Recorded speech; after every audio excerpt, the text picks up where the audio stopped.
नमस्कार, आपका today India news channel में स्वागत है। अब नजर डालते हैं आज की ताजा खबरों पर। लोकांच्या सोबत या लढण्याच्या अनुषंगाने प्रयत्नशील आहे। आज अकोला या ठिकाणी आलो असताना ही परिस्थिती त्याच्या निदर्शनास येत असताना स्थानिक स्वराज्य संस्थेत आगामी काळात अकोला शहरात हा सर्वोत्कृष्ट रूपाचा आमचा परफॉर्मन्स राहिला पाहिजे या अनुषंगाने कार्यकर्त्यांना या विषयावर चिंतन आणि एक संदेश देण्यात आला। सोबतच शेतकऱ्यांच्या शेतमालाला भाव नसते, तुरी शेतात जेव्हा फुलावर जेव्हा आली तेव्हा सोन्याची व्यवस्था सुरू झाली तेव्हा कांडला पोर्टमध्ये मोठे जहाज हे तुरीचे आयात केले आणि परिणाम सर्वात 12,000ची तूर ही एका झटक्यात वाढण्याचं पाप हे जाणून बुजून केंद्र सरकारने केलंय।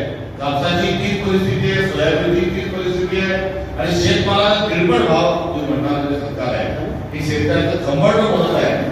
याच्या संदर्भात 3 मार्चला आम्ही देशभर महाराष्ट्रभरामध्ये याकरता आंदोलने केली होती आणि या धर्तीवर आगामी काळात आम्ही लढा पुकारणार आहोत।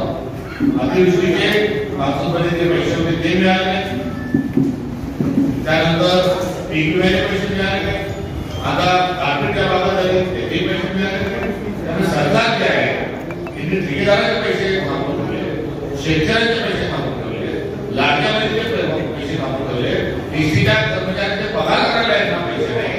एवढी दिवाळखोरी या सरकारची जी झाली आहे त्या दिवाळखोरीतून त्यांनी केंद्रात जावं, त्यांची खरंच मत असेल पंतप्रधान मोदींचं नाव जग हे सातत्याने हे महाराष्ट्र सरकार करत असतं।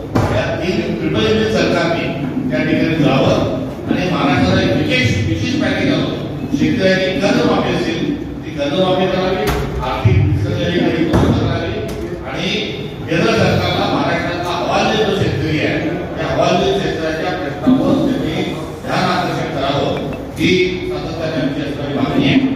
पुढचा गव्हर्नन्स पूर्ण बिघडलेला आहे, अवैध व्यवसायाचे महाराष्ट्रात कळत काढलेला आहे। वरलीचे दुकानं, दारूचे टप्पे, गाडचे किंबहुना या गुजरातच्या कांडला पोर्टवर मोठ्या प्रमाणावर ब्राऊन शुगर येत आहे, गर्द येत आहे, त्या ठिकाणी अंमली पदार्थ येत आहे, त्याचा कनेक्शन महाराष्ट्राची आता जोडला जात आहे आणि या महाराष्ट्रामधला या अंमली पदार्थाच्या वेळच्यामध्ये फसवण्याचे कारस्थान हे सुरू आहे आणि पोलीस ही कुठलीही लॉ अँड ऑर्डरची परिस्थिती नाही, मोठ्या प्रमाणावर भ्रष्टाचार आहे, म्हणून 2चे धंदे सुरू आहेत आणि महाराष्ट्राचे जे मुख्यमंत्री आहेत त्या मुख्यमंत्र्यांकडेच गुळ खात आहे। अकोला तर या सगळ्या गोष्टींचा अधिक या सगळ्या गोष्टी भोगाळलेल्या आहेत